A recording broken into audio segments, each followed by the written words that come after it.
Welcome to the Amateurs Podcast with your host, Peaches and Cream and Taters.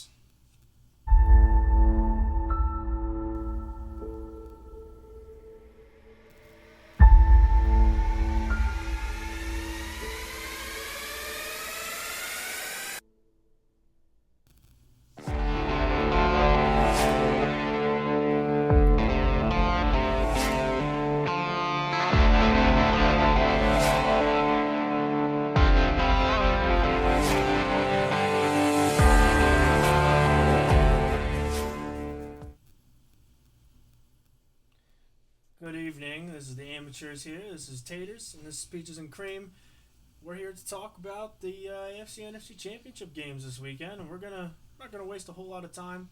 We're gonna jump right into it here. Oh yeah. Huge games this past weekend. Huge results, differing results, but we're gonna start with the best team in the NFL, What? the Philadelphia Eagles. Yes, sir. How'd we do this last weekend? Oh man, it was an absolute boat race in the link. Just a punch in the mouth, I mean, we knocked them out cold. Didn't stand a chance. It was interesting. Commanders talking a lot leading into the week, talking about how they're going to treat Jalen Hurts as a running back when he runs and putting the bulletin board material up. And it's almost like all week, the Eagles were like, okay, cool. Yeah. And then just shut up. They didn't say anything else. They just said, all right, cool. Nick Sirianni was about football. That's all. Never leaned into the bulletin board material. And it was fascinating because coming out, Commanders go down the field, go for it on fourth down twice, get to a third, fourth down, and it's like, nah, we're going to kick a field goal. Yeah, that was really weird to me. Very odd.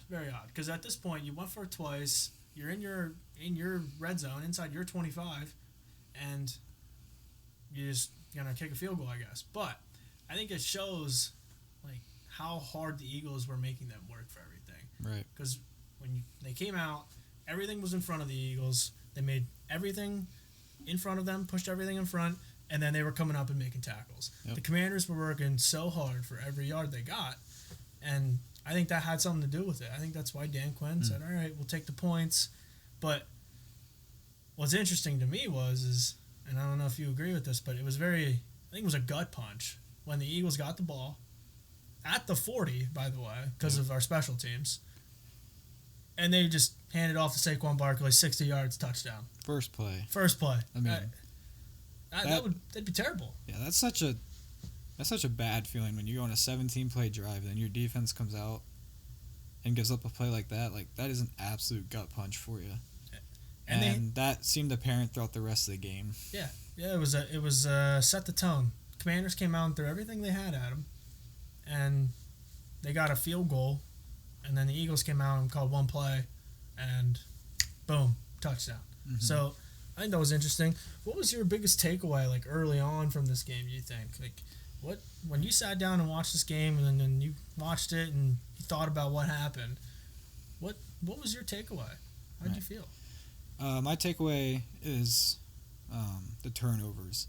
The Eagles forced 3 fumbles, in which I think they got like 21 points off those fumbles in return.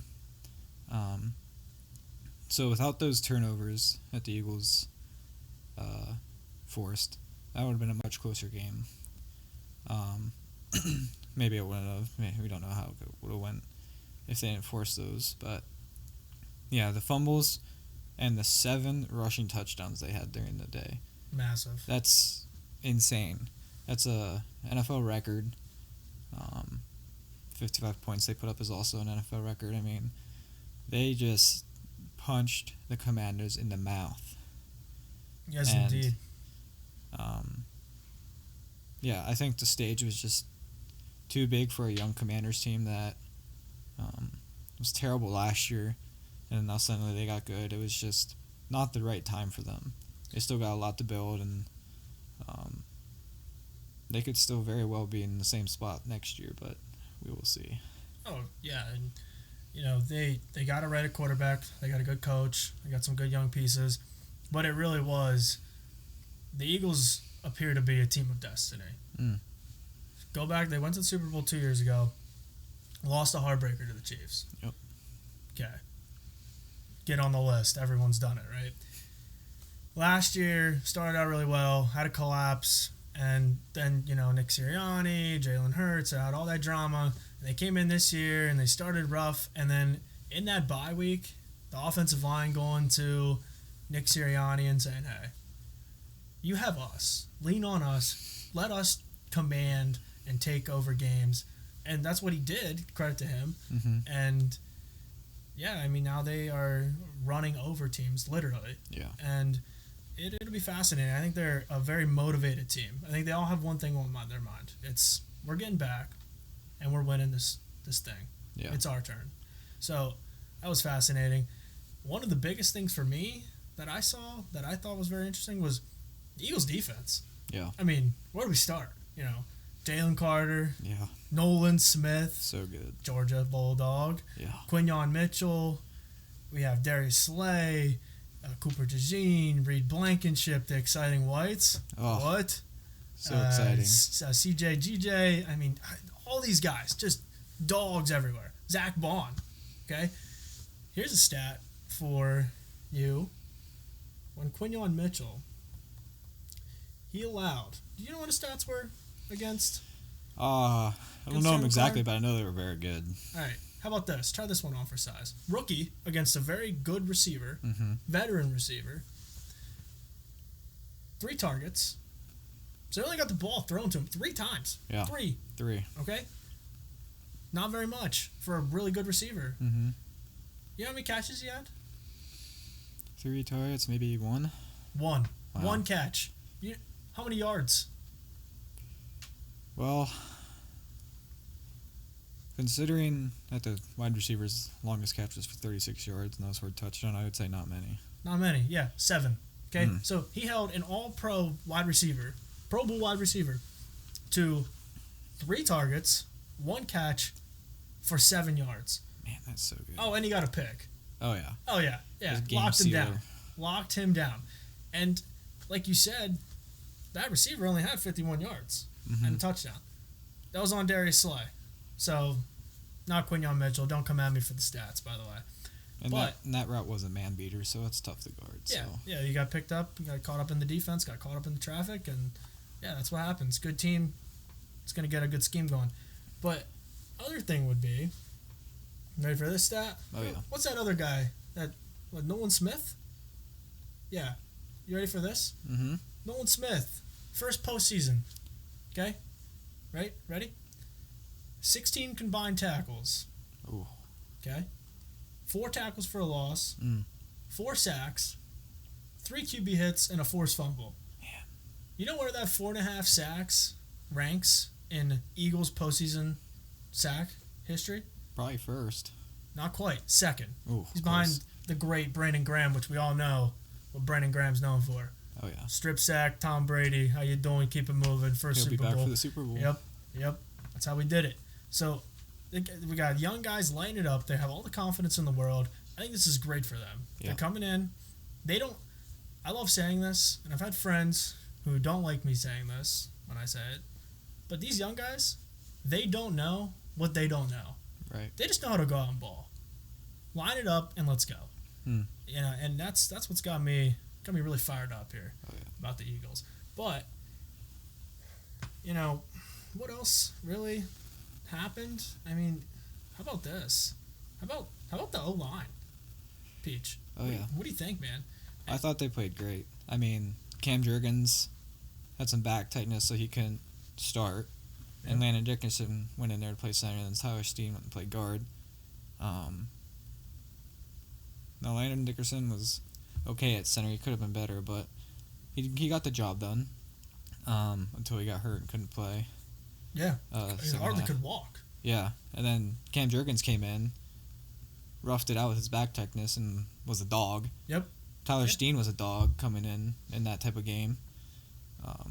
I thought they played fantastic. Yeah, and by the way, Tyler Steen, draft pick of Howie Roseman. Howie Roseman's last 3 drafts, the first 3 to 4 rounds, loaded. He has not missed. He's batting 1,000. Yeah, he has not missed. Every pick is contributing this year. You can look it up. If I had it in front of me, I would, but I don't. So, but, Cam Jurgens, Landon Dickerson thing, this is interesting to me. It says a lot about that Sirianni culture. Oh, yeah. Do you think Landon Dickerson is going to be... He could hardly walk. Anyone that is listening to this or watching this and was watching that game saw him on the sideline limping, people coming up to him like, hey, come over here. And he's just waving him off saying, I'm good. I got this. Finally, he goes out. But Cam Jurgens, do you think he would be suited up and ready in an emergency if it wasn't for that Nick Sirianni culture? I don't. No. I don't know if you disagree with me on that, but... I don't disagree. I think he would have... If there wasn't the Nick Sirianni culture, he wouldn't have suited up. No. He would have been out for that game. Landon Dickerson would have got hurt, and who knows who would have been our center then. Yeah. I mean, at that point, the game was pretty decided already, but... It's like 20 points, I think. Yeah, who knows, but...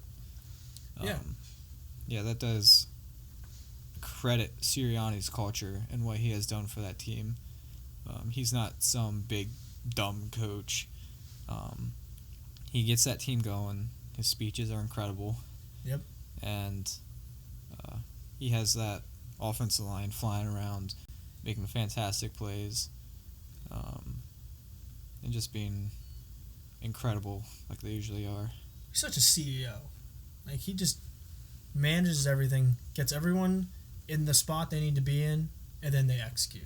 Right? He's got his assistants, his coordinators. His coordinators are all world. I get it. But also, who hired those coordinators? Sirianni. Nick Sirianni and Howie Roseman, right? Yep. So if Nick Sirianni didn't want him, that could have caused some conflict. And maybe that's what, early on in the season, maybe that's what it was. He wasn't sure where he really belonged.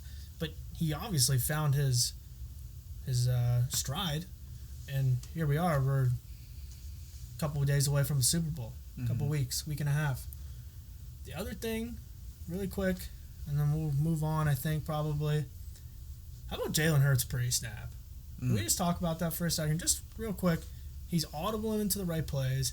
And, Saquon Barkley, look, obviously fantastic. Fantastic talent. He's great. But Saquon Barkley reading the defense pre-snap, getting them into those looks, that set Saquon Barkley up and this offensive line to make plays. Oh, yeah. And not being selfish about it. Yep.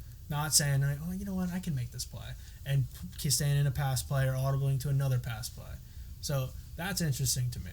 Yeah. I think that's very underrated. And, obviously the national media is not going to cover it because they don't like the Eagles. They don't want the Eagles to win.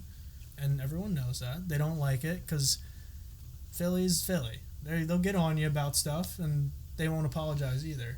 So, we threw Santa balls at snow claws. Come on. Or snowballs at Santa Claus. There you go. But, anyways.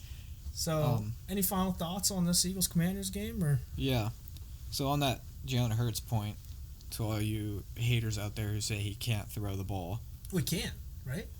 20 for 28 passing, only 8 incompletions. Oh, okay. 246 passing yards. Oh. And 1 passing touchdown. Oh. And 1 absolute dime to A.J. Brown on a 4th and 5. Now, who says he can't throw the dang football? I agree. Wait, hold on. How many passing yards did Josh Allen have? Josh Allen?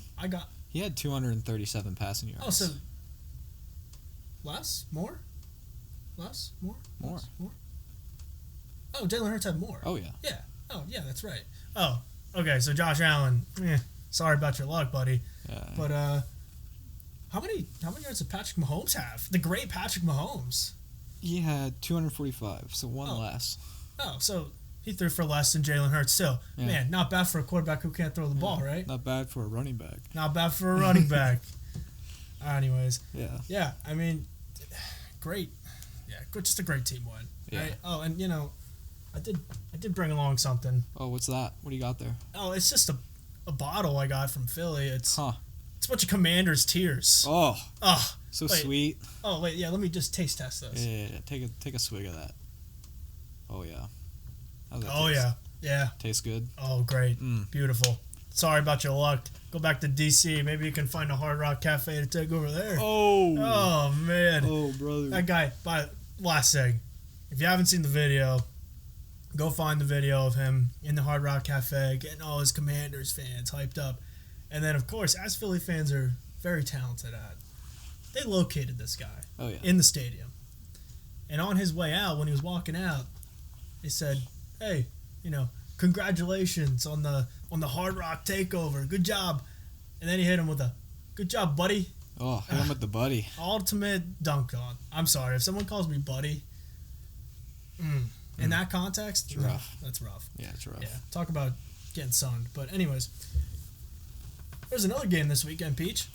Yeah, it was a pretty good one, too.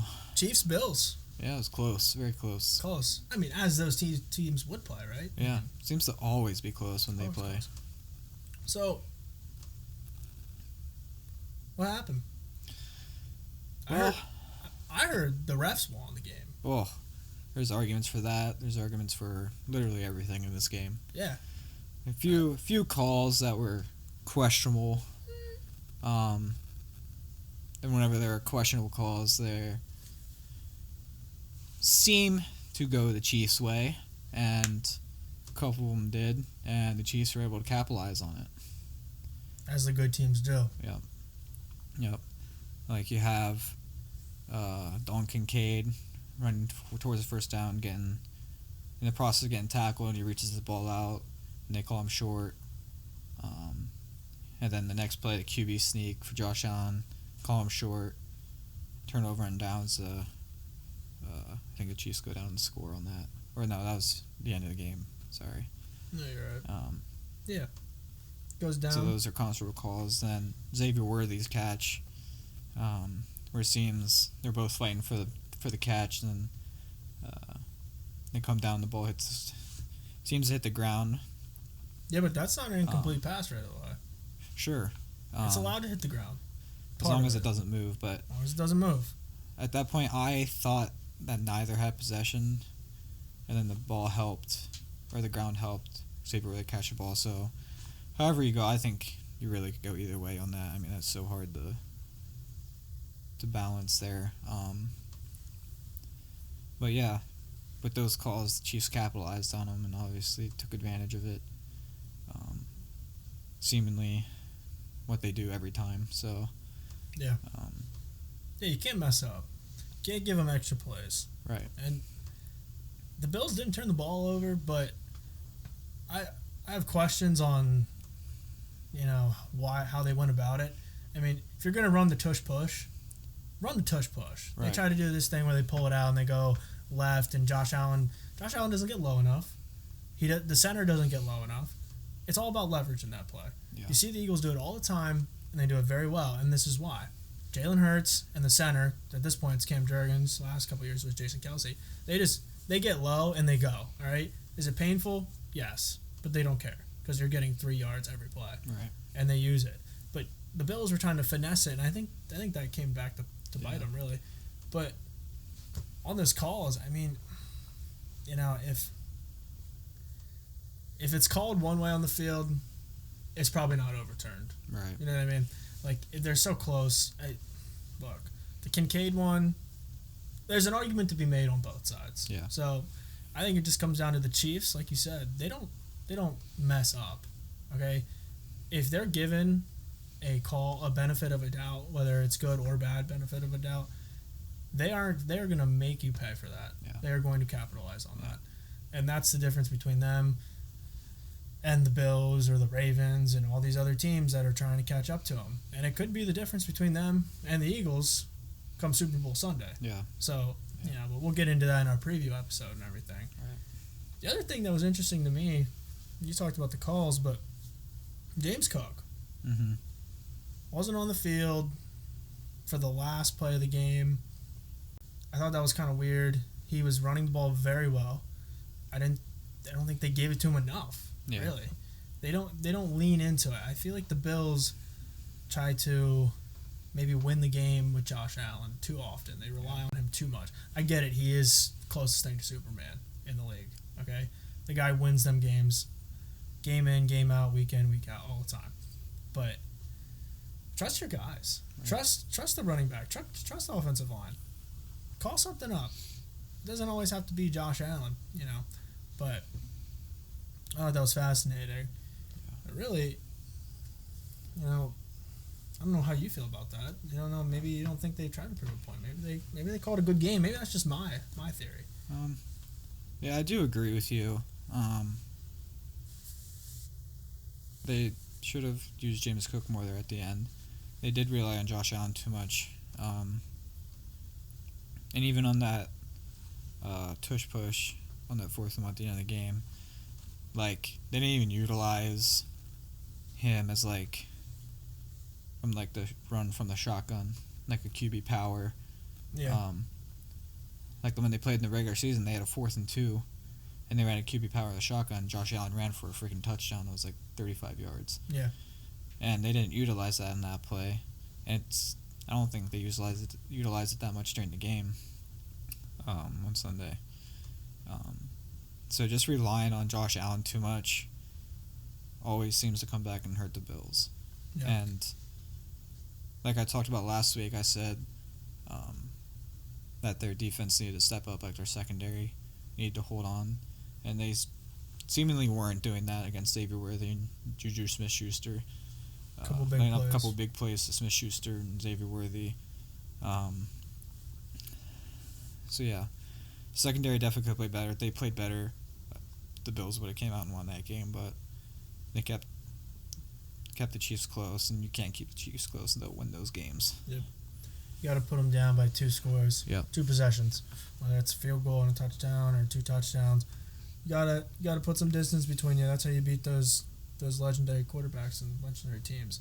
But fascinating stat I saw today in preparation was Dan Orlovsky of ESPN. Mm-hmm. He tweeted out that in the playoffs, I'm just gonna read this here. Teams that score 3+ touchdowns, okay, and have a turnover-free game are 140 and 19. Mm-hmm. Okay, pretty good winning percentage. Yeah, it's pretty you good. scored 3+ touchdowns, don't turn the ball over, probably have a pretty good shot. Yep. Josh Allen is the only QB in league history to have 3 losses in those games. Wow. He has had 3 losses in those games in the last 4 seasons. You know who all 3 of those losses were to? The Chiefs. The Chiefs. Patrick Mahomes and the Chiefs. Man. So, Josh Allen, you got to almost feel for him a little bit. Yeah. Like, wow. I mean, he played a great game, and he still couldn't quite come out on top, which I thought was really disappointing for them. But, hey, I mean, the Chiefs, they don't go down easy, and when you're that good of a team, you can't let them hang around like that. Yeah. But the other really quick stat that I saw was on 3rd down, the Chiefs were 55% conversion rate. Mm-hmm. The Bills were 35%. Specifically, 5 of 14 for the Bills. That's a lot of no goes. That's a lot. The Chiefs, 3rd downs. 5 of 9. Okay, Chiefs weren't getting in 3rd down situations. Nope. They weren't getting in those situations. They were moving the ball better and getting first downs on other situations. And also, the Bills went for it 6 times on 4th down. So that just shows you how many times they were missing on 3rd down and then having to go for it on 4th down and vice versa. But the other thing that's very interesting about this game was Patrick Mahomes, man. He just wins the games, okay? So since 1950, we have 241 quarterbacks, okay? The ones that were down in the 4th quarter of a game at least 25 times in their career, okay? All of them but one have lost more than 50% of those games. Mm-hmm. Patrick Mahomes has won more than 50% of those games. Yeah. He's just a winner. The guy wins. Hate him, love him. Yeah, he can be a little annoying. Yeah, he sounds like Kermit the Frog. Or who cares, okay? I get it. He's annoying. He does his little hand motions, and they're annoying. But the guy wins, okay? And they said the same thing about Tom Brady, too. They didn't like him. Good-looking dude, stud, was dating a very famous individual. You know, everyone was jealous of him because all he did was win. But we'll digress on that. But I don't know if you have any other thoughts on the Chiefs and the Bills here. Not really. I think I saw something earlier today. I think I saw someone say that Patrick Mahomes is turning Josh Allen into this era's Phillip Rivers. Could be. Could be. And that would really suck because I really like Josh Allen. Yeah. I'd really like him to see him win something. And maybe he will eventually, but but until then he's got to prove that he's not a Phillip Rivers. Yeah, it'll be fascinating. See what they do in the offseason. Maybe they go out and get him a piece, another piece, or whatever they do. But what's our last story of the day, Peach? Actually, a pretty big one. Out of the college football. Even though the season is over, the chaos lives on. And so Penn State was looking for a new defense coordinator as Tom Allen left to go join Clemson. And on Sunday it was announced that Jim Knowles was going to get hired as their defense coordinator. Where do you come from? Ohio State. Huge hire. That's an absolute poach. Yeah, and absolutely. The story coming out of this is that Ohio State, they offered him, I think, about like $2.25 million a year, and they didn't allow him to come to the celebration until he signed the extension. Yeah. And then Penn State came up and offered him $3.1 million. Yeah. And he's now joined Penn State for 3 years for $3.1 a year, and Ohio State fans are pissed because it's to a rival school. It happened. They broke the news during the trophy celebration, which I think is hilarious. Yep, absolutely. Professional troll. Yeah, but just a really big story, a huge hire for Penn State, a big loss for Ohio State. What are your thoughts on it? I think it's massive, and part of the reason is I think one, we're taking away the best defensive coordinator from Ohio State, best defense coordinator in college football. Oh yeah, hands down. That's been said multiple places. So we're taking them, and we're taking him, and we're not only taking him from just Florida. Okay, we're taking him from Ohio State. Yeah, massive, because he's played our team so well. Right. He always has a good game plan for our offense, and it makes it so tough. So now he's not on the other side, which I think that could make our offense potentially better. He was at Ohio State for a couple of years, so he's played our offense. So maybe he can say like, hey, you should keep doing this, or you should keep doing this, or maybe don't do this because of this reason. So I think that'd be interesting. Yeah. I love that he broke the news. He chose to, sign the deal the day they were celebrating their national championship, especially since Ohio State said, like, hey, if you're not going to sign a deal to be with us, then don't even come. Yeah. After all he's done, I probably would have signed something else too. So I think that's interesting. But you were saying there's an angle here that you're really excited about with our offensive coordinator, Kotelnicki? Yeah. So Andy Kotelnicki, we got him from Kansas. It was in the Big 12. And a couple years ago, I think it was like 3 years ago, when Ohio State hired Jim Knowles, he came from Oklahoma State. He was also from the Big 12. And so Andy Kotelnicki and Jim Knowles are familiar with each other from playing each other in the Big 12. And Jim Knowles constantly got the better of Andy Kotelnicki at Oklahoma State and even at Ohio State this past year playing Penn State. So having a guy like Jim Knowles come in who's played Andy Kotelnicki very well, and having him kind of guide him on not like what offense to run because he's defense, but kind of show him the weaknesses, show him his tendencies. Right. Like maybe Kotelnicki has a tendency he hasn't identified yet, because sometimes it's hard to see those things in yourself. Yeah. So maybe Knowles can help him see those tendencies and say, well, why don't you run this instead of this? Or I see what you're saying there. Yeah. So that could be incredibly massive for the offense next year. Yeah. And this is just an acknowledgement from Penn State that they are all in. Yeah. this is a huge hire. This is very aggressive for them. It's not like them to go out to do something like this. They're returning a lot of starters from last year, both on offense and defense. So it's just an acknowledgement that they're all in for a national championship next year. And Jim Knowles he's not a part of recruiting, but this will help with recruiting. For sure. He's a PA guy. He comes, I forget which school it is, that Penn State always has a hard time recruiting from. I wish I remembered what it was. But they always had battles with Ohio State from this school, and Ohio State would win these battles, like Kyle McCord, like Marvin Harrison. So having Jim Knowles come in and having just his presence could bring in a lot of guys for us.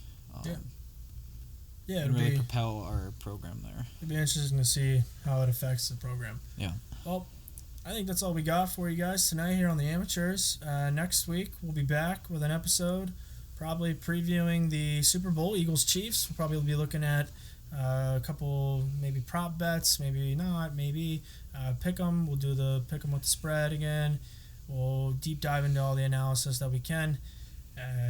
Really, that's about it. We'll really focus on the Super Bowl, and until then, we'll see you guys next week. Peace.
This has been The Amateurs.